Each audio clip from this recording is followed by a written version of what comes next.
வணக்கம் நண்பர்களே. இஸ்லாமிய பொற்காலம். நாம் எல்லாம் ஸ்கூலில் படித்தப்போ எல்லோரும் ஸ்கூலில் எப்படியும் 10th வரையாவது சயின்ஸ் படிச்சிருப்போம்ல.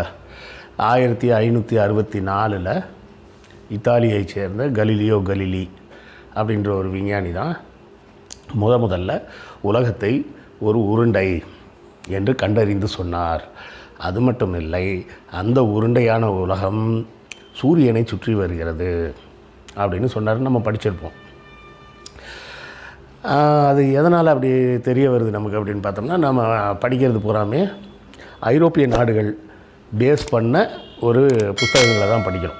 நம்ம சில நேரம் தப்பாக நினச்சிக்கிறோம். சயின்ஸ் படிக்கிறோம், ஹிஸ்ட்ரி படிக்கிறோம், ஜியாகிரஃபி படிக்கிறோம் அப்படின்னு வேறு ஏதோ படிக்கிறோம்னு நினைக்கிறோம். ஆனால் உண்மையிலே என்னென்னு பார்த்தோம்னா எல்லாமே நம்ம ஹிஸ்ட்ரி தான் படிக்கிறோம். ஃபிசிக்ஸ்னால் இத்தனாவது வருஷம் இந்த ஆண்டு இவர் இதை கண்டுபிடிச்சார். கெமிஸ்ட்ரினா இத்தனாவது வருஷம் இந்த ஆண்டு இவர் இதை கண்டுபிடிச்சார். ஹிஸ்ட்ரியில் ஹிஸ்ட்ரியை படிச்சிடறோம். இப்படி எல்லா பாடமுமே பார்த்தோம்னா ஹிஸ்ட்ரி தான் படிக்கிறோன்னு வச்சுக்கிங்க. இது மேற்கத்திய நாடுகள் அந்த பாடத்திட்டங்களை உருவாக்கியதனால் இந்த வரிகள்லாம் இப்படி வருது. எப்படி உலகத்தில் முதலில் 1564 கலீலியோ கலிலி என்பவர் உலகத்தை உருண்டை என்று கண்டுபிடித்தார். அதன் பின்னர் அவர் அந்த உருண்டை சூரியனை சுற்றி வருகிறது என்றும் கூறினார் அப்படின்னு சொல்கிறோம். ஆனால் உண்மையில் பார்த்தோம்னா நம்ம பழைய தமிழ் பாடல்கள்லேயே இந்த ஹீலியோசென்ட்ரிக் தியரி, அதாவது சூரிய மைய கோட்பாடு அப்படிங்கிறத குறிக்கக்கூடிய பாடல்கள் இருக்குது. உண்மையிலே இருக்குங்க. புறநானூரில் ஒரு பாட்டு இருக்குது. செஞ்ஞாயிற்று செலவும் அஞ்ஞாயிற்று பறிப்பும் பறிப்பு சூழ் மண்டலமும் அப்படின்னு அந்த பாட்டு வரும். மண்டலமும் நேரே சென்று கண்டு அறிந்தவர் போல சொல்லக்கூடிய அறிஞர்கள் இங்கே இருக்கிறார்கள் அப்படின்னு சொல்லி அந்த பாட்டு வரும். அதாவது சூரியன் எப்படி இருக்குது, அதை சுற்றி இருக்கக்கூடிய மண்டலங்கள் எப்படி இருக்குது, அதோட மொத்த பரப்பளவு எப்படி இருக்குது அப்படிங்கிறத நேராகவே கிட்ட போய் பார்த்துட்டு வந்த மாதிரி சொல்லக்கூடிய அறிஞர்கள் இங்கே இருக்கிறார்கள்னு ஒரு புறநானூறு பாட்டு ஒன்று வருதுன்னு வச்சிங்களேன். அதே மாதிரி பார்த்தோம்னா பட்டினப்பாளையில் கூட 67வது லைன் வரும். மேபி லைன் தப்பாக சொன்னாலும் சொல்லலாம், 67ன்னு நினைக்கிறேன். அந்த லைனில் என்ன வரும்னா, ஒரு இடத்துல வீரர்கள் போர் பயிற்சியில் ஈடுபட்டார்கள் அப்படின்னு சொல்லும்போது அந்த இடத்துக்கு அடையாளமாக ஒரு கொடி நடப்பட்டது. பல கொடிகளை பற்றி சொல்லிட்டு வரும். எங்கெல்லாம் கொடி நட்டு வச்சுருக்காங்கன்னு, ஒவ்வொரு இடத்தையும் அடையாளம் பார்க்குறதுக்கு கொடி வச்சுருந்தாங்கன்னு நம்ம ஏற்கனவே ஒரு தடவை சொல்லியிருக்கோம். அப்படி கொடி வச்சுருக்கிற இடத்துல பார்த்தா அந்த வயது முதிர்ந்த பயிற்சியாளர் நடுவுலையும் பயிற்சி பெறவங்கெல்லாம் அவரை சுற்றியும் நின்றுக்கிட்டு அந்த சண்டை பயிற்சியில் ஈடுபட்டார்கள். அது எப்படி இருக்குது அப்படின்னு பார்த்தா, நாள் மீனை சுற்றி இருக்கும் கோல் மீன்கள் போல் அப்படின்ற. எப்படியா அவங்க விண்மீனை ரெண்டாக பிரித்து சொல்கிறாங்க. நாள் மீன் வேறு, கோல் மீன் வேறு.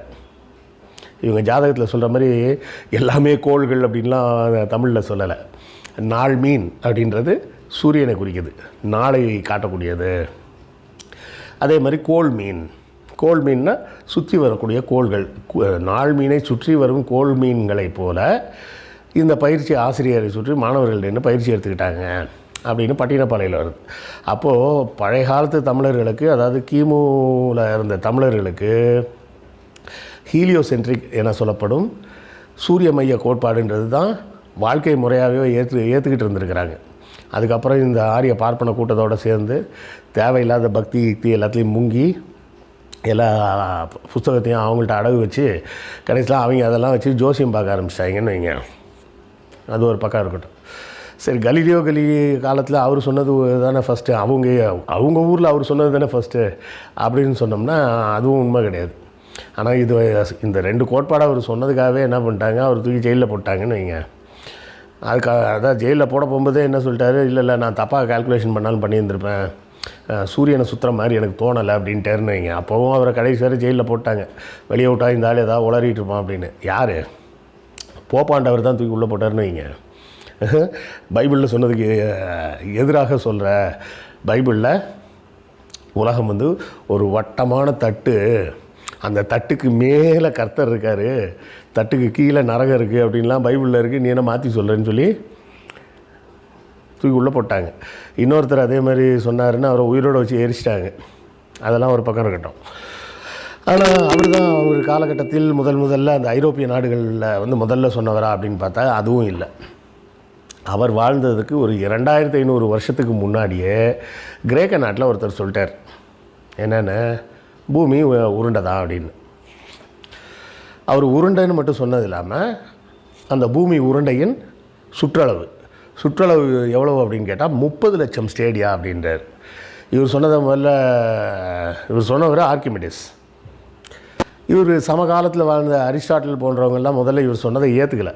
அதெல்லாம் உருண்டையாக இருக்க முடியாதுங்க, வாய்ப்பு இல்லை, பூமி தட்டையாக தான் இருக்கும், உருண்டையாக இருந்தால் வழிக்கு விழுந்துருவோம்ல, நமக்கு தோணக்கூடிய பேசிக் கான்செப்ட்டு இப்படி உருண்டையாக இருந்தால் நின்னோம்னா வழிக்கு விழுந்துருவோமே அப்படின்னு யாரும் யோசிக்கிறது இல்லை. ஒரு ஆரஞ்சு பழத்து மேலே நடந்து போகிற எறும்பு வழிக்கு கீழே விழுவுறதில்ல. ஏன்னா ஆரஞ்சு பழத்தோட சைஸுக்கும் எறும்போட சைஸையும் கம்பேர் பண்ணால் அந்த உருண்டை எறும்பு வழிக்கு விழும் அளவிற்கு இல்லாமல் அந்த இடம் எறும்பு நடக்கும்போது அதுக்கு தட்டையாக தான் தோணுதுன்னு வச்சுக்கிங்க. அந்த மாதிரி எடுத்துக்கிட்டால் நம்ம பூமியோட சைஸை பார்த்து எடுக்கும்போது அது உருண்டையாக இருந்தாலும் நாம் நடக்கக்கூடிய பகுதிகள் நமக்கு தட்டையாக தான் இருக்குன்னு வைங்க. இப்படி ஆர்க்கிமெடிஸ் அன்றைக்கே சொல்லும்போது அரிஸ்டாட்டில் போன்றவர்கள்லாம் ஏற்றுக்கல. ஆனால் அரிஸ்டாட்டில் பின்னாடி ஏற்றுக்கிறார்.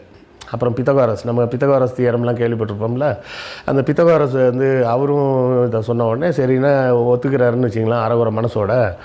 இந்த ஆர்க்கிமெடிஸ் அப்போவே இந்த பூமியை உருண்டைன்னு சொல்லிட்டு அதோட சுற்றளவு எவ்வளோன்னு கணக்கு போட்டு குத்துமைப்பாக ஒரு கணக்கு சொல்கிறார். எவ்வளோன்னா 30 லட்சம் ஸ்டேடியா அப்படின்றார். ஸ்டேடியானா வேறு ஒன்றும் இல்லை, அவங்க கிரேக்க பாஷையில் ஸ்டேடியம் அப்படின்றது ஒரு பெரிய ஓப்பன் கிரவுண்ட் மாதிரி உள்ள இடம்னு வச்சிங்களேன். அந்த ஓப்பன் கிரவுண்டோட ஒரு ஃபுல் லென்த் எவ்வளவோ, குறுக்கு வட்டம் எவ்வளவோ, அதுதான் ஒரு ஸ்டேடியான்னு ஒரு கணக்கு வச்சுருந்துருக்குறாங்க. அது கிட்டத்தட்ட பார்த்திங்கன்னா 0.9, அதாவது 0.9 மைல் வரும். ஒரு மைலுக்கு கொஞ்சம் கம்மியாக இருக்கும்னு வைங்க. அந்த கணக்கு வச்சு இதை கணக்கு போட்டு பார்த்தோம்னா எவ்வளோ வருது, கிட்டத்தட்ட 30 லட்சம் மைல் வருது. எது, பூமியோட சுற்றளவு. அது தப்பு. பூமியோட சுற்றளவு 30 லட்சம் மைல்லாம் கிடையாது. பூமியோட சுற்றளவு 24,902 மைல். இப்போ லேட்டஸ்ட்டாக நம்ம கண்டுபிடிக்கப்பட்டது. ஸோ அவர் உருண்டைன்னு சொன்னது வேணால் கரெக்டு, ஆனால் அவர் சொன்ன அளவு தவறான அளவு. அந்த அளவு கரெக்டு கிடையாது. அதுக்கப்புறம் பார்த்தா கிமு 3ஆம் நூற்றாண்டில் எர்னோஸ்டேட்டஸ் அப்படின்னு ஒருத்தர் வர்றார். அவர் என்ன பண்ணுறாரு, ஒரு மெத்தடில் கண்டுபிடிக்கிறாரு. அவர் கண்டுபிடிச்ச அளவு ஓரளவுக்கு கரெக்டாக வந்துருச்சுன்னு வச்சுப்போம், கரெக்டாகவே வந்துருச்சு. ஆனால் அவர் கண்டுபிடிச்ச மெத்தட் 100% சயின்டிஃபிக் மெத்தடுன்னு சொல்ல முடியாது. கொஞ்சம் சயின்டிஃபிக் தான், ஆனாலும் அதில் நிறைய என்ன சொல்கிறது, சமாளிஃபிகேஷன் அப்படிம்பாங்கள்ல, அந்த மாதிரி குத்து மதிப்பாக தான் ஒரு அதாவது ஒரு லாஜிக்காக தான் சொல்கிறாரே தவிர கால்குலேஷன் அப்ரப்டாக சயின்டிஃபிக் மெத்தடுன்னு சொல்ல முடியாது. இவர் என்ன சொல்கிறாரு, இவர் கிரேக்க நாட்டில் அலெக்சாண்ட்ரியா நகரத்தில் வாழ்ந்தவர். அவர் இந்த நகரத்தில் இருக்கக்கூடிய அந்த ஒரு விளக்கு தூணை பார்க்குறாரு. அந்த தூணோட நிழல் கீழே விழுவுது பகலில். அந்த விழும்போது ஒவ்வொரு நாளும் அதை கவனிச்சிக்கிட்டே வர்றாரு. அதில் குறிப்பாக பார்த்தோம்னா இந்த சூரியனோட சுற்றி வர பகுதியை தெரிஞ்சோ தெரியாமலோ மக்கள் அதை புரிஞ்சுக்கிறாங்க. அந்த இடத்த சூரியனை தான் பூமி சுற்றி வருது அப்படின்றது தெரியாமையே அந்த காலத்தில் இதை வருஷத்தில் 4 பகுதியாக பிரிச்சுக்கிட்டாங்க. ஏன்னா கிளைமேட் மாறுது பார்த்திங்களா, ஸ்ப்ரிங்கு, ஆட்டம், சம்மர், வின்டர்னு மாறி மாறி கிளைமேட் மாறக்கூடிய ஸ்டார்டிங் பாயிண்ட் இருக்குல்ல, அந்த பாயிண்ட்டை குறிப்பாக அவங்க அடையாளம் வச்சுக்கிறாங்க. அந்த அடையாளத்தை தான் இப்போ என்ன சொல்லுவாங்கன்னா ஈக்வினாக்ஸ் அப்படின்னு சொல்லுவாங்க, சாலிஸ்டைஸ் அப்படின்னு சொல்லுவாங்க. சாலிஸ்டைஸ் அப்படின்றது நம்ம தமிழில் தமிழ் பேர் கிடையாது, அது சமஸ்கிருத பேர் சங்கராந்தின்னு சொல்கிறது. மகர சங்கராந்தி அப்படின்னு சொல்கிறாங்கல்ல பார்த்திங்களா, தை 1ஆம் தேதி மகர சங்கராந்திம்பாங்க. அப்போது அதாவது சூரியனோட ஒளி பூமியோட தெற்கு பகுதியிலேருந்து தெற்கு பகுதியிலேருந்து வடக்கு பகுதியை நோக்கி திரும்ப ஆரம்பிக்குது. அதை வின்டர் சாலிஸ்டைஸும்பாங்க. அதுக்கு அடுத்தால பார்த்திங்கன்னா ஜூன் மாதத்தில் ஒரு தடவை இது மாதிரி மாறும். அதை வின்டர் சாலிஸ்டைஸ், சம்மர் சாலிஸ்டைஸ்ன்னு சொல்லுவாங்க. இதுக்கு நடுவில் இன்னொரு 2 பாயிண்ட் இருக்குது. அதை ஆங்கிலத்தில் ஈக்வினாக்ஸ் அப்படின்னு சொல்லுவாங்க. அதுக்கெல்லாம் தமிழில் பேர் கிடையாது. கேட்டால் அதையும் சங்கராந்தின்றாங்க, எல்லாத்தையுமே சங்கராந்தின்றாங்கன்னு வைங்களேன். இன்னொன்று பார்த்திங்கன்னா மார்ச் மாதமும் செப்டம்பர் மாதமும், மார்ச் 21 செப்டம்பர் 23 2 தேதியில் வரும். அதை ஈக்வினாக்ஸ்பாங்க. ஈக்வினாக்ஸ்னால் வேறு ஒன்றும் கிடையாது, பூமியும் சூரியனும் நேருக்கு நேராக நிற்கும். கொஞ்சம் கூட, அதாவது நம்ம இப்போ தெரியும்ல, பூமி லேசாக ஸ்லாண்டிங்காக இருக்குது. அப்படியே சுற்றி சுற்றி வரும்போது ஏதோ ஒரு புள்ளியில் இப்படி சூரியனுக்கும் அதுவும் நேராக இருக்கும். அப்புறம் மறுபடியும் இப்படி திரும்பிக்கும். புரியுதுங்களா? அப்படி 2 தடவை இப்படி நேருக்கு நேராக வந்து நிற்கும். அப்படியே ஒரு நேர் கோட்டில் இருக்கும் ரெண்டுமே. அப்படி இருக்கக்கூடிய அந்த 2 நாட்களை வந்து ஈக்வினாக்ஸ் அப்படின்னு சொல்லுவாங்க. இப்போது நம்ம தென் அமெரிக்காவில் பார்த்திங்கன்னா ஈக்வடார்னு ஒரு நாடு இருக்குது. அந்த நாடு எங்கே இருக்குது ஏதுன்னு தெரியாதவங்களுக்கு நம்ம நித்யானந்தாவை நினச்சிக்கிங்க. ஏன்னா நித்யானந்தா தப்பிச்சு ஓடி போய் அந்த நாட்டுக்கு சொந்தமான ஒரு பகுதியில் ஒரு தீவை தான் விலைக்கு வாங்கி அங்கே தங்கிட்டு இருக்கிறார். அந்த நாட்டுக்கு சொந்தமான தீவு அதுதான் கைலாசான்னு இவர் பேர் மாற்றிருக்காருன்னு வச்சுக்கிங்க. அந்த ஈக்வடார் அப்படின்ற அந்த நாட்டோட ஸ்பெஷாலிட்டி என்னென்னா, இந்த மார்ச் 23 செப்டம்பர் 21ன்னு அதை மாற்றி சொல்கிறேன்னு நினைக்கிறேன். இந்த மார்ச் 21 செப்டம்பர் 23 இந்த 2 தேதியில் நீங்கள் அதுவும் நடு பகலில் மட்டும்தான், மத்தியானம் 12 மணிக்கு மட்டும் உங்கள் நிழல் கீழே உழாது. ஏன்னா அது வந்து அவ்வளோ கரெக்டாக நேருக்கு நேராக வரும்.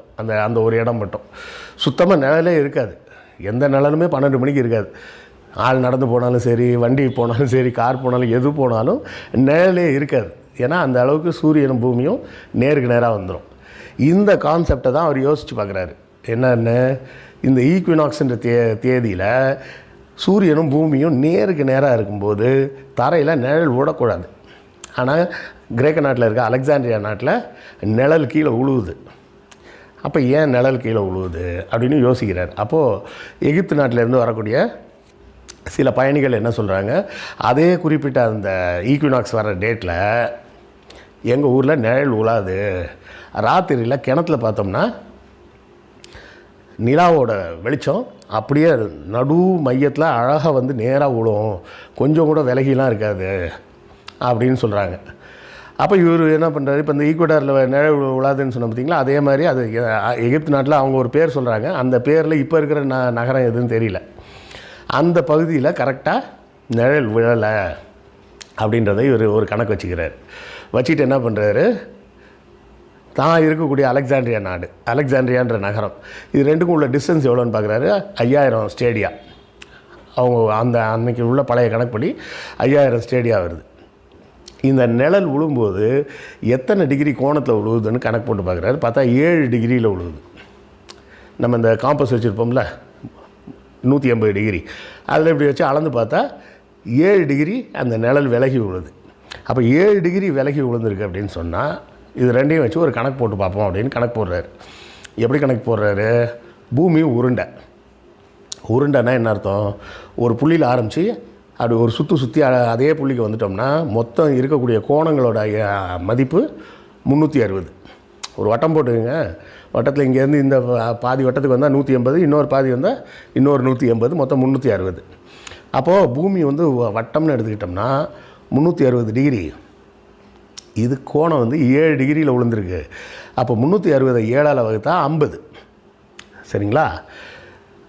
அந்த 0 டிகிரிக்கும் நம்ம அலெக்சாண்ட்ரியா நகரத்துக்கும் உள்ள தூரம் வந்து எவ்வளவு, 5000 ஸ்டேடியா. அப்போ 5000 × 50ன்னு பெருக்கணும்னா 2.5 லட்சம் ஸ்டேடியா வருது. விச் இஸ் ஈக்குவலன் டு 25,000 மைல் இப்போ உள்ள கணக்குப்படி அப்படின்னு கணக்கு போட்டு சொல்லிட்டார். அப்போது பூமியோட சுற்றளவு 2,50,000 ஸ்டேடியா அப்படின்னு. ஆன்சர் என்னவோ கிட்டத்தட்ட நெருக்கி வந்துருச்சுன்னு வச்சிங்களேன். வெறும் 98 மைல் தான் டிஃப்ரென்ஸ் இருக்குது. 98 மைல்ஸ் தான் டிஃப்ரென்ஸ்னு வைங்களேன். அந்த கணக்கு ஓகே தான். ஆனால் கணக்கெடுத்த மெத்தடு வந்து ஒரு மாதிரி க்ரூடு மெத்தடு. இதில் எவ்வளவோ எரர் வரலாம். அவர் அளந்தது கரெக்டாக 7 டிகிரி அளந்தாரா இல்லையான்னு தெரியாது. ஏன்னா 360 7ஆல் வகுத்தா கரெக்டாக 50 வராது, 51 புள்ளி சொச்சம் அப்படின்னு போகும். கரெக்டாக? அதனால் இந்த மெத்தடு வந்து ஆன்சர் என்னவோ கரெக்டு தான், இருந்தாலும் அவ்வளோ பர்ஃபெக்டான ஒரு மெத்தடுன்னு நம்ம ஏற்றுக்க முடியாது. இப்படியெல்லாம் இதுக்கப்புறம் இவரோட மெத்தடில் இன்னும் நிறைய பேர் இதையே ட்ரை பண்ணி எல்லாம் அளந்தெல்லாம் பார்த்தாங்கன்னு வச்சிங்களேன். ஆனாலும் அவைகளை முழுமையாக ஒரு விஞ்ஞானபூர்வமான மெத்தடுன்னு சொல்ல முடியாது. அப்போ யார் தான் இதை கரெக்டாக கண்டுபிடிச்சாங்க அப்படின்னு சொல்லலான்னு பார்த்தோம்னா 10ஆம் நூற்றாண்டை சேர்ந்த ஒருத்தர் தான் கண்டுபிடிக்க. அவர் பேர் அபுரையான் முஹம்மது இபின் அஹ்மத் அல்பெருனி. இதுதான் ஃபுல் லென்த்தில் உள்ள பேர். ஷார்ட்டாக அல்பெருனின்னு வச்சிங்களேன். அல்பெருனின்னு சொன்னால் எல்லாருக்கும் தெரியும். அவர் இந்தியாவை பற்றிலாம் நிறைய புத்தகங்கள்லாம் எழுதியிருக்கிறாரு. இவர் ஆப்கானிஸ்தானில் இருந்தவர். இதே அரபு நாட்டு அந்த ஹவுஸ் ஆஃப் விஸ்டமில் அவர் இருக்கலை. ஆனாலும் இஸ்லாமியர், சிரியா நாட்டை சேர்ந்தவர். பயணம் பண்ணி அங்கே எங்கேயும் சுற்றி கடைசியாக முகமது ஆஃப் கஜினி இருக்கார்ல, கஜினி முகமது, அவர்கிட்ட வந்து வேலைக்கு சேர்ந்து அவர்கிட்ட மந்திரி ஆகிட்டார். அவரோட முக்கியமான மந்திரிகளில் இவரும் ஒரு மந்திரின்னு வச்சுக்கிங்க. அந்த காலகட்டங்களில் வருஷம் கஜினி முகமது கிளம்பி இந்தியாவுக்கு போயிடுறாரு படையெடுக்கிறேன்ட்டு. அவரோட ராணியில் ஒருத்தையே வந்து ரொம்ப டென்ஷன் ஆகிடுறாங்க. கஜினிக்கு வந்து முகமது ஆஃப் கஜினிக்கு ஏதாவது இந்தியாவில் செட்டப் வச்சுருக்காரோ இன்னும் தெரியல, ஏதாவது லவ் அஃபேர் இருக்குது போல இருக்குது, வருஷம் அதான் அங்கே போயிடுறாரு, நீங்கள் தான் ரொம்ப நெருக்கமான மந்திரியாச்சே, நான் கேட்டால் சண்டை வந்துடும், அதனால் நீங்கள் கேளுங்க அப்படின்னு சொல்லி அல்பெருனிகிட்ட கேட்க சொல்கிறாங்க. இவரும் போயிட்டு மெதுவாக நைஸாக கேட்குறாரு, எதுவும் காதல் எதுவும் வச்சுருக்கீங்களா அரசே, வருஷம் இந்த போயிட்டு வரீங்களே ஜாலியாக அப்படின்னு. அப்படியா, அப்படின்னா ஒன்றும் பிரச்சனை இல்லை, அடுத்த வருஷம் நீங்களும் வாங்க என் கூட அப்படின்றார் கஜினி. முகமது கஜினி சொன்னோடனே இவரும் அவர் கூட கிளம்பி அடுத்த வருஷம் இந்தியாவுக்கு வந்துடுறார். இந்தியாவுக்கு வந்தவர் இந்தியாவின் பல பகுதிகளை சுற்றி பார்க்குறாரு. அதான் முதல்ல சொன்னல, இவர் தான் வந்து பூமியோட உருண்டையோட சுற்றளவை மிக துல்லியமாக சயின்டிஃபிக் மெத்தடில் கண்டுபிடிச்சவர் அப்படின்னு. அப்போ உடனே நம்ம சங்கிங்க யாராவது உடனே கிளம்பி வருவாங்க, பார்த்தீங்களா சார், இவர் நம்மள்கிட்ட வேணும்னே நம்ம இந்திய வரலாற்றைன்னு இவங்க சொன்னால் கூட பரவாயில்ல, நமது இந்து மத பாரம்பரிய வரலாற்றை மறைக்க பார்க்குறார். இந்த அல்பெருனி முகமது கஜினி கூட இந்தியாவுக்கு வந்தப்போ இங்கே ஆரியப்பட்டா எழுதி வச்சுருந்த சூரிய சம்ஹிதை நூலை படித்துவிட்டு அதிலிருந்து காப்பி அடித்து தான் இவர் கண்டுபிடிச்சிருப்பார். ஆனால் இந்த கிருஷ்ணவேல் வேணும்னே மறைக்கிறாரு பாருங்க அப்படின்னு கமெண்ட் வரும். அதெல்லாம் நான் மறைக்கலாம் வேண்டாம். ஆரியப்பட்டா எப்படி கண்டுபிடிச்சாருன்றதை நான் பின்னாடி சொல்கிறேன். இவர் இங்கே வந்தது உண்மை, வந்தது மட்டும் இல்லை, பல சமஸ்கிருத நூல்களையும் படித்தார். அதிலெல்லாம் மறைக்கிறதுக்கு ஒன்றுமே இல்லை, எல்லா நூல்களையும் படித்தார், சூரிய சம்ஹிதை நூலையும் படித்தார். போதுமா? ஆனால் அதை வச்சுலாம் அவர் கண்டுபிடிக்கல. அப்போ அவர் என்ன பண்ணார், அவர் வேறு ஒரு சயின்டிஃபிக் மெத்தட் ஒன்று உருவாக்குனார். அது என்ன மெத்தட் அப்படின்னு பார்த்தோம்னா, நம்ம ஸ்கூல்லலாம் படிக்கும்போது அலறி அடிச்சுட்டு ஓடுவோமே, sine theta cos theta tan தீட்டான்னு, அந்த sine theta tan theta cos தீட்டாவை வச்சு தான் அவர் கண்டுபிடிக்கிறார். எப்படி அப்படின்னு பார்த்திங்கன்னா, ட்ரிக்னாமெட்ரி அப்படின்னு சொல்லுவாங்க. தமிழில் என்ன பேர், திரிகோணம் இதுன்னு நினைக்கிறேன், தப்பாக இருந்தால் மன்னிச்சிங்க. முக்கோணங்களின் குணங்களை வைத்து கணிதத்தில் கண்டுபிடிக்க முடியும், சில விஷயங்களை கண்டுபிடிக்கலாம். அதை எப்படி கண்டுபிடிக்கிறதுன்றது தான் அந்த sine theta cos theta tan தீட்டான்றது. இப்போ இங்கே ஒரு படம் காமிச்சிருக்கேன் பாருங்கள். இந்த படத்தில் இருக்கிற மாதிரியே பார்த்துங்க. ஒரு வட்டம் இருந்ததுன்னா அதுக்கோட மொத்த கோணங்கள் வந்து 360. அதை பாதி வட்டமாக்கிட்டோம்னா 180 டிகிரி. அதை இன்னும் பாதி ஆக்கிட்டோம்னா நடுவில் பார்த்திங்கன்னா 90 டிகிரி வந்துடும். இப்போ இந்த கால் வட்டம் இருக்குது பார்த்திங்களா, இந்த கால் வட்டத்தில் இப்படி வளைஞ்சாப்பில் இருக்கிற ஒரு கோடு, அதை அமைக்கி சப்பையாக்கிட்டோம்னா முக்கோணம் ஆகிடும். இப்படி முக்கோணமாக்கும்போது கீழே வந்து 90 டிகிரியும் இந்த ரெண்டு சைடும் வேறு கோணங்கள் இருக்கும். அந்த கோணங்கள் வந்து 45 டிகிரி இருக்கும்னு வச்சுங்க. இதிலேருந்து நமக்கு தெரியக்கூடிய கணக்கு என்னென்னா, ஒரு முக்கோணத்தோட 3 கோணங்களையும் கூட்டினோம்னா எப்போவுமே 180 டிகிரி தான் வரும். 180 டிகிரிக்கு மேலேயும் வராது, கம்மியாகவும் வராதுன்னு வச்சுக்கோங்க. வரும், அதெல்லாம் வேறு சில இடங்களில் வரும், அதை பற்றி பின்னாடி பார்ப்போம். முக்கோணம்னு எடுத்தால் 3 கோணங்கள் 180 டிகிரி.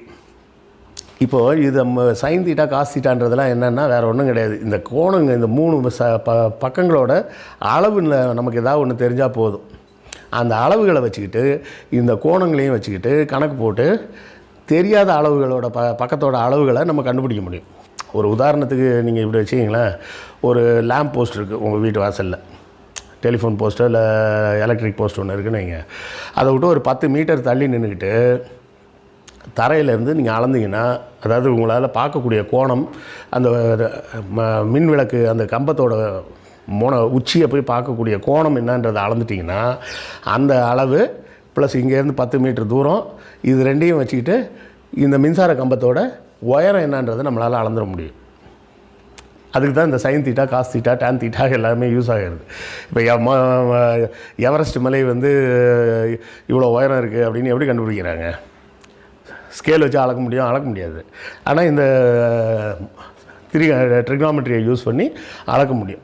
இது எல்லாத்துக்குமே இதை கான்செப்ட் எல்லாத்துக்கும் முதல்ல வித்திட்டவர் யார்? இந்த அல்பெருனி. அவர் என்ன பண்ணுறாரு, இந்த பூமி உருண்டை தான் அப்படின்றத முடிவாயிடுச்சு, மனசுக்குள்ளே ஃபிக்ஸ் ஆகிடுச்சுன்னு. அப்போ அதை செக் பண்ணுவோம் அப்படின்னு சொல்லிட்டு தான் இந்த ட்ரிக்னாமெட்ரியை பயன்படுத்துகிறார். நீங்கள் உங்களோட ஜாமெட்ரி பாக்ஸில் பார்த்தீங்கன்னா காம்பஸ்னு ஒன்று இருக்கும், இப்படி அரைவட்டமாக இருக்கும், அதை வச்சு கோணங்கள்லாம் அளக்கலாம் பார்த்தீங்களா. அது மாதிரி ஒரு பெரிய சைஸில் ஒன்று செய்கிறார் அவர். பெரிய சைஸில் ஒன்று தயார் பண்ணி என்ன பண்ணுறாரு, அதை வச்சு அதில் கோணங்கள் எல்லாம் மார்க் பண்ணிவிட்டு என்ன பண்ணுறாரு, நேராக ஒரு மலைக்கு போகிறார். ஒரு மலை அடிவாரத்துக்கு, ஒரு கடல் பக்கத்தில் ஒரு மலை அடிவாரம் இருக்குது. அந்த மலை அடிவாரத்தில் போயிட்டு என்ன பண்ணுறாரு, மலை அடிவாரத்தோட ஒரு முனையில் நின்றுக்கிட்டு, அந்த கடற்கரையில் நின்றுக்கிட்டு அந்த மலையோட உச்சியை அந்த அதுக்கு பேர் அஸ்ட்ராலோப் அப்படின்னு பேர் வைக்கிறார். அந்த அஸ்ட்ராலோப் வழியாக என்ன பண்ணுறாரு, எவ்வளோ கோணம் வருது அப்படின்னு கணக்கு போடுறார். இந்த கோணம் எவ்வளோன்றதை கணக்கு போட்டுட்டு அதே மாதிரி இன்னொரு பகுதியில் போய் வேறு ஒரு தூரத்தில் போய் நின்றுக்கிட்டு அந்த கோணத்தை அளக்கிறார். அப்போ இவருக்கு என்ன தெரியுது, என்னெல்லாம் டீட்டெயில்ஸ் இருக்குது இவர்கிட்ட. முதல்ல நின்ன இடம் எது, அடுத்தால போய் நின்ன இடம் எது, அந்த மலையோட அடிவாரத்துக்கும் இவர் நிற்கிற இடத்துக்கும் உள்ள தூரம் எவ்வளவு, இந்த 2 இடத்துலேருந்தும் பார்க்கும்போது எத்தனை கோணம், இது எல்லாத்தையும் வச்சுக்கிட்டு என்ன பண்ணுறாரு, இந்த மலையோட உயரத்தை முதல்ல கணக்கு போட்டுறாரு. மலையோட உயரத்தை கணக்கு போட்டுட்டு என்ன பண்ணுறாரு, இப்போ இந்த படத்தை பாருங்கள். மலையோட உச்சியில் நின்று தொடுவானம் இருக்குல்ல, அதாவது நம்ம பார்த்துக்கிட்டே இருந்தோம்னா கடல் ஒரு இடத்துல அப்படியே முடிஞ்சு ஒரு லைன் வந்த மாதிரி ஆகிடும். அந்த தொடுவானத்தில் மலை உச்சியிலேருந்து பார்க்குறாரு. பார்த்து அது என்ன கோணம்னு அளக்கிறார். சரிங்களா. இப்போ அளந்ததுக்கப்புறம் பார்த்தா அவருக்கு என்ன தெரியுது, ஏற்கனவே மலையோட உயரம் தெரியும், அதை கணக்கு போட்டார். மலையோட உயரத்துலேருந்து தொடுவானத்தை தொடக்கூடிய அந்த கோணமும் தெரியும். தொடுவானம்ன்றது பூமியோட மையப்புள்ளியிலேருந்து அதோட வெளி எட்ஜு, அதாவது கிட்டத்தட்ட பூமியோட ஆரம்னு வச்சுக்கிங்க. அந்த பூமியோட ஆரம் என்னன்றதை இப்போ கண்டுபிடிச்சா போதும் அப்படின்றது அவருக்கு இப்போ கால்குலேஷன் வந்துருச்சு. இப்போ இந்த 3 டீட்டெயில்ஸையும் வச்சுக்கிட்டு கால்குலேட் பண்ணி அவர் கொடுத்த தூரத்தோட எண்ணிக்கை வந்து என்னென்னு பார்த்தோம்னா 24,702 மைல். கிட்டத்தட்ட நெருக்கி ஒரு 200 மைல் தான் டிஃப்ரென்ஸ் வருதுன்னு வைங்களேன். வித்தியாசமே 200 மைல் வருது. ஏற்கனவே கிரேக்க நாட்டில் ஒருத்தர் வந்து கண்டுபிடிச்சது 100 மைல் தானே சார் டிஃப்ரென்ஸ் வந்ததுன்னு.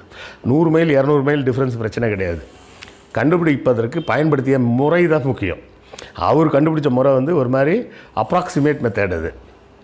அது மட்டும் இல்லாமல் அவர் சொன்ன மெத்தடில் கண்டுபிடிக்கணும்னா வருஷத்தில் 2 நாள் தான் கண்டுபிடிக்க முடியும்.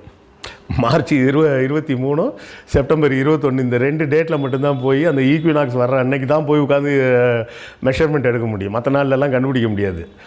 கரெக்டாக. அதுவும் போக அந்த கணக்கு மெத்தடே வந்து ஒரு மாதிரி அப்ராக்சிமேட். அதுவும் ஒரு மத்தியானம் 12 மணிக்கு வெயிட் பண்ணணும். அந்த மார்ச் மாதமும் அந்த 23ஆந்தேதியும் பகல் பூராலாம் கணக்கு எடுக்க முடியாது. அந்த மார்ச் மாதம் 23ஆந்தேதி கரெக்டாக மத்தியானம் 12 மணிக்கு கொஞ்சம் கூட மிஸ் ஆகிடக்கூடாது. மிஸ் ஆகாமல் கரெக்டாக நின்று எடுத்தால் தான் அந்த அளவு எடுக்க முடியும். அப்போ தான் அந்த கணக்கு சரியாக வரும். ஆனால் இவரோட மெத்தடு ரொம்ப பர்ஃபெக்டான ஒரு கால்குலேஷன் மெத்தடு. இந்த ஊரில் இருந்து தான் எடுக்க முடியும், அந்த ஊரில் இருந்து தான் கணக்கு எடுக்க முடியும்லாம் கிடையாது. எந்த ஊரில் இருந்து வேணாலும் கணக்கு எடுக்கலாம். இத்தனாந்தேதி தான் கணக்கு எடுக்க முடியும், அத்தனாந்தேதி தான் கணக்கு எடுக்க முடியும்னு கிடையாது. காலையில் தான் எடுக்க முடியும், மதியானம் தான் எடுக்க முடியும், சாயங்காலம் தான் எடுக்க முடியும்னு கிடையாது. எப்போ வேணால் கணக்கு எடுக்கலாம். சயின்ஸ்னால் அதுதானேங்க. ஒரு எக்ஸ்பெரிமெண்ட்டை எங்கேருந்து வேணாலும் எப்படி இருந்தாலும் எப்படி வேணாலும் செஞ்சு பார்த்தாலும் ஒரே ஆன்சர் வரணும். ஸோ இவர் சொன்ன மெத்தடு என்ன ஆகுது, எந்த ஊரில் இருந்து நீங்கள் நம்ம பரங்கிமலையில் போய் ஏறினு கூட எடுக்கலாம். இல்லை நம்ம மெரினா பீச்சுக்கு போயிட்டு லைட் ஹவுஸ் இருக்குது, லைட் ஹவுஸ் மேலே நின்று கூட கால்குலேட் பண்ணிடலாம். லைட் ஹவுஸோட உயரம் நமக்கு தெரியும். அப்போ ஆட்டோமேட்டிக்காக அந்த கணக்கை வச்சு நம்ம பூமியோட சுற்றளவை எங்கேருந்து வேணாலும் எப்போ வேணாலும் கண்டுபிடிக்கலாம். அப்படின்றது தான் இவரோட மெத்தடோட ஸ்பெஷாலிட்டி. இது எல்லாத்தையுமே அவர் எழுதி வச்ச புக்கை வந்து திருப்பி லத்தீன் மொழியில் டிரான்ஸ்லேட் பண்ணியிருக்காங்கன்னு வச்சிங்களேன். அவர் எழுதின நேரடி புத்தகம் கிடைக்கல. கோடெக்ஸ் மெசிடிகஸ் அப்படின்னு பேர். அந்த புக்கில் இவர் வந்து ஃபுல்லாக அரபு மொழியிலேயே எழுதி வச்சுருக்கிறாரு. அது மட்டும் இல்லை, இவர் இன்னொரு முக்கியமான செய்தி என்ன சொல்கிறாரு, இப்போது நாம் பார்க்கக்கூடிய இந்த ஐரோப்பா, ஆப்பிரிக்கா, ஆசியா போன்ற நிலப்பரப்பு மட்டும் இல்லை பூமியில். பூமி உருண்டையாக இருந்தால் இதுக்கு பின்பக்கம் இன்னும் இவ்வளோ பெரிய கடல் இருக்கும். அவ்வளவும் வெறும் கடலாக இருக்க முடியாது அப்படின்னு சொல்லி குத்து மதிப்பாக அமெரிக்கா இப்படி இருக்கலாம் அப்படின்னு சொல்லிட்டு ஒரு படம் வரைஞ்சி கொடுத்துருக்கிறார். அந்த படம் எக்ஸாக்டாக கரெக்டான படம் கிடையாதுன்னு வச்சிங்களேன். இருந்தாலும் அப்படி ஒரு நிலப்பரப்பு இருந்தே ஆகணும் அப்படின்னு சொல்லி அவர் அப்போவே சொல்லிட்டார். ஏன்னா இது வந்து பூமியில் இந்த பாதி ஃபுல்லாக ஒரே நிலமாக இருக்கும், பின்பாதி ஃபுல்லாக ஒரு கடலாக இருக்கும்லாம் இருக்க முடியாது. இதுக்கு சமமான ஒரு நிலப்பரப்பு இருந்தே ஆகணும், அப்போ தான் பேலன்ஸ் ஆகும் அப்படின்னு ஒரு கணக்கு போட்டு சொல்லியிருக்கிறார். அப்புறம் அந்த ஆரியப்பட்டர் என்னாச்சு சார், அதை சொல்லவே இல்லைன்றீங்களா? அது வேற ஒன்றும் இல்லைங்க. ஆரியப்பட்டர் வந்து என்ன பண்ணார், ஆரியப்பட்டர் வந்து சொல்லி வச்சுருக்கிறார். என்ன சொல்லியிருக்கிறாரு, பூமி உருண்டை தான், பூமியோட விட்டம் வந்து 1050 யோசனைகள்.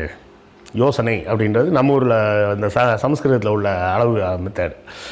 1050 யோசனைகள் அதோட அகலம், விட்டம். பூமியோட சுற்றளவு 3300 யோசனைகள் அப்படின்னு சொல்லியிருக்கார். இந்த 1050லேருந்து இந்த 3300க்கு எப்படி வந்தார் அப்படின்னா அவர் சொல்லவே இல்லை. பாயிண்ட் நம்பர் 1, அது எப்படி வந்துச்சு? 1050 விட்டோம்னா நம்ம 2πr ஃபார்முலா போட்டால் கரெக்டாக வருது. 3300 வராது, கொஞ்சம் கம்மியாக வரும்னு வைங்களேன். 3200 கிட்ட வரும் 2πr ஃபார்முலா. இந்த லென்த் வந்து 2r, அதாவது விட்டமோட விட்டத்தோட அலகு வந்து 2rன்னு வச்சிங்களேன். சுற்றளவோட அலகு வந்து 2πr. அப்போது இதை 1050ன்றத 2rன்னு வச்சுக்கிட்டு கூட 3.14ஆல் மல்டிப்ளை பண்ணால் 3200 சொச்சம் வந்துடுது. ஆனால் இவர் 3300ன்ட்டார். இந்த 1050லேருந்து 3300க்கு எப்படி வந்தார் கணக்கு போட்டு அப்படின்னு சொல்லி எங்கேயுமே எந்த குறிப்பும் கிடையாதுன்னு வைங்க. ஆனால் நம்ம சில சங்கிங்க இருக்கிறாங்க, அதுக்கும் சங்கீஸ் இருக்கிறாங்கன்னு வைங்க. நிறைய வெப்சைட்டில் போய் எதையாவது எழுதி வைக்கிறது. ஒரு யோசனை அப்படின்றது வந்து 7.5 மைல், 7.5 மைல்ஸ் ஈக்குவல் டு 1 யோசனை. இப்போ நீங்கள் கணக்கு போட்டு பாருங்கள். 7.5 × 3300 போட்டிங்கன்னா 24,900 வந்துருச்சு பார்த்தீங்களா அப்படிம்பாங்க. சரி, அது கூட்டினா அப்படி தான் வரும். இந்த 7.5 மைல்ஸு, 7.5 மைல் வந்து ஒரு யோசனையோட தூரம் அப்படின்னு சொல்லி எங்கே சொல்லியிருக்கு, எந்த புக்கில் சொல்லியிருக்கு? கேள்வி புரியுதுங்களா? இவங்க வந்து என்ன பண்ணுறதுன்னா ரிவர்ஸில் கணக்கு போடுறது. 24,900 எதால் டிவைட் பண்ணால் 3300 வரும்னு பார்த்துட்டு இப்போ பாருங்கள், ஒரு யோசனை தூரம் வந்து 7.5 மைல். இப்போ 7.5 3300ஆல் பெருக்கி பாருங்கன்னு 7.5 கூட்டுறது நம்மள்கிட்ட. அது பெருக்குனா ரிவர்ஸில் பெருக்கி பார்த்துட்டு திருப்பி 7.5 மைல்னு சொன்னால் அப்படி தான் ஆன்சர் வரும். இதெல்லாம் சயின்டிஃபிக் மெத்தட் கிடையாது. சயின்டிஃபிக் மெத்தடுன்றது இன்னொரு இடத்தில் அதை செக் பண்ண முடியணும். செக் பண்ண முடிஞ்சால் தான் அது சயின்ஸு. செக் பண்ண முடியலன்னா அதுக்கு பேர் சயின்ஸ் கிடையாது, அதுக்கு பேர் டுபாக்கூர்னு அர்த்தம். அதுக்கு இருக்கக்கூடிய இன்னொரு பேர் டுபாக்கூர். இவங்க வந்து இந்த ஆரியப்பட்டர் வந்து கண்டுபிடிச்சார். அதாவது ஆரியப்பட்டருக்கு வந்து சைன் தீட்டா காஸ் தீட்டாலாம் தெரியாதான்னா தெரியும். அதெல்லாம் நான் இல்லைன்னுலாம் சொல்லவே இல்லை. அந்த திரிகோணமிதியை பற்றி ஆரியப்பட்டரும் எழுதி வச்சிருக்கிறார். அதை பற்றி வேணால் இன்னொரு தடவை பார்ப்போம். அது வந்து அதை போய் பார்த்தோம்னா அது ஃபுல்லாக மேக்ஸ் கிளாஸ் மாதிரி இருக்கும். அது சரிங்களா? அது வந்து அவ்வளோ நமக்கு தேவையில்லை. சில பேர் இது மாதிரி நிறைய விடுவாங்க. என்னென்னா விட்டத்தை கரணத்தால் வகுத்தா இது வந்துடும், அந்த நீளம் வரும், இந்த நீளம் வரும் அப்படின்லாம் ஒரு பாட்டு இருக்குங்க தமிழில். அந்த காலத்துலேயே தமிழ்லேயே சொல்லியிருக்காங்க அப்படின்லாம் சொல்லுவாங்க. அதெல்லாம் வந்து குத்துமைப்பாக தான் வரும். ஒரு சில வேல்யூஸ்க்கு மட்டும்தான் வருமே தவிர எல்லாத்துக்கும் வராது. பித்தகோரஸ் தியரம் அன்றைக்கே இருக்குது அப்படிம்பாங்க. அதுக்கு பேர் வந்து தச்சர் சதுரம்பாங்க. தச்சர் சதுரம்னு சொல்லிட்டு ஒரு சதுரத்தை வந்து தச்சர் வந்து கரெக்டாக அளந்திருக்கோமா இல்லையான்றதுக்கு ஒரு பாட்டு இருக்குது. அது இந்த பித்தகோரஸ் தியரத்துக்கு சமமான ஒரு வேல்யூ வரும். அது என்ன எதுக்குள்ளது மட்டும் வரும்னா, ஒரு பக்கம் 3, இன்னொரு பக்கம் 4, இன்னொரு பக்கம் 5ன்னு இருந்ததுன்னா அந்த கணக்கு சரியாக வரும். 3க்கு 4க்கு 5 குறுக்கு வட்டம் வச்சோம்னா அது கரெக்டாக நிற்கும். வேறு ஒன்றும் இல்லை. சதுரம் வந்து கரெக்டான சதுரமாக கரெக்டான செவ்வகமாக இல்லாமல் போயிடும்ல டேபிள் செய்யும்போது. அதுக்காக அவங்களுக்கு ஒரு கணக்கு, இங்கே 3 வச்சு இங்கே 4 வச்சுட்டு குறுக்கு அளந்து பார்த்து 5 வரணும். அது எந்த அளவாக வேணா இருக்கட்டும், 5 ஜானு 5 முழம் எது வேணால் வச்சுக்கிங்களா. அலகுகள் பிரச்சனை கிடையாது, நம்பர் தான் பிரச்சனை. இந்த பக்கம் ஒரு 3 இருக்குது, இந்த பக்கம் ஒரு 4 இருக்குது அப்படின்னு சொன்னால் அது கரெக்டான செவ்வகமாக வரணும் அப்படின்னு சொன்னால் குறுக்கு வட்டம் வந்து 5 இருக்கணும் அப்படின்றதுக்கு தான் ஒரு பாட்டு இருக்கே தவிர அந்த பாட்டு எனக்கு சரியாக ஞாபகம் இல்லை டக்குன்னு. அதை வந்து பித்தகோரஸ் தியரம்னு சொல்ல முடியாது. பித்தகோரஸ் தியரம் வேறு, சரியா? ஸோ இது மாதிரி உட்டாலங்கடி சயின்ஸ்லாம் நம்ம பேசக்கூடாது. அல்பெருனி வந்து ஆக்சுவல் ப்ராக்டிக்கல் சயின்ஸ். அது உட்காந்து ஒரு மெஷர்மெண்ட் எடுத்து அளந்து இந்த sine theta cos theta formula போட்டு அந்த ஃபார்முலா அப்படி தான் அவர் கண்டுபிடிச்சி 24,702ன்னு சொன்னார். அது ஏன் அப்போ 200 மைல் போச்சுன்னா வேறு ஒன்றும் இல்லை, அவர் அந்த அஸ்ட்ரோலோப் வச்சு அளக்கும்போது அந்த கருவி அவரால் எவ்வளோ முடியுமோ அந்த அளவுக்கு பர்ஃபெக்டாக பண்ணியிருப்பாருன்னு வச்சிங்களேன். அதில் எரர் இருந்திருக்கும். அதில் 1% எரர் இருந்தாலே மொத்த நீளத்தில் 200 மைல் அடிபட்டு போச்சு. இவ்வளோ தான். நம்ம பொதுவாக சயின்ஸில் படிக்கும்போது பார்த்திங்கன்னா ஆல்கலி, கெமிஸ்ட்ரி, அப்புறம் அல்காரிதம், இந்த மாதிரி வார்த்தைகள்லாம் கேள்விப்பட்டிருப்போம். இது எல்லாமே வந்து இங்கிலீஷ் வார்த்தைகள் நம்ம நினச்சிட்டு இருப்போம். அது இங்கிலீஷ் வார்த்தையும் கிடையாது, லத்தீன் வார்த்தைகளும் கிடையாது. அது ஃபுல்லாக முழுக்க 100% அரபு சொற்கள். அரபு சொற்கள் தான் அது பூராமே. அரபு சொற்களில் இந்த அல் அப்படின்ற வார்த்தையை வந்து தி அப்படி ஆங்கிலத்தில் தீன்ற மீனிங்கில் வருதுன்னு வைங்களேன். இந்த வார்த்தைகள்லாம் எப்படி எந்த அரபு சொற்கள்லேருந்து வந்தது அப்படின்றத பற்றி அடுத்த எபிசோடில் பார்க்கலாம். நன்றி, வணக்கம். அப்புறம் வணக்கம் சொல்லி முடிச்சிட்டேனே அப்படின்னு பார்க்காதீங்க, மறக்கலாம் இல்லை. தெரிந்த வரலாற்றின் தெரியாத பக்கங்கள் பகுதி 1 ஏற்கனவே சொன்னது தான், இருந்தாலும் மறுபடியும் ஞாபகப்படுத்துறதுக்கு சொல்கிறேன். திருப்பதி மற்றும் கேரளா பற்றிய வரலாறு. பகுதி 2 ஜான்சி ராணி மற்றும் சிப்பாய் கழகம் தொடர்பான செய்திகளை கொண்ட வரலாறு. பகுதி 3 முழுக்க பைபிள். பகுதி 4 முழுக்க சோழர்கள் பற்றியது. செப்பேடுகள், கல்வெட்டுகள் குறித்து எல்லா செய்திகளும் கொண்டது.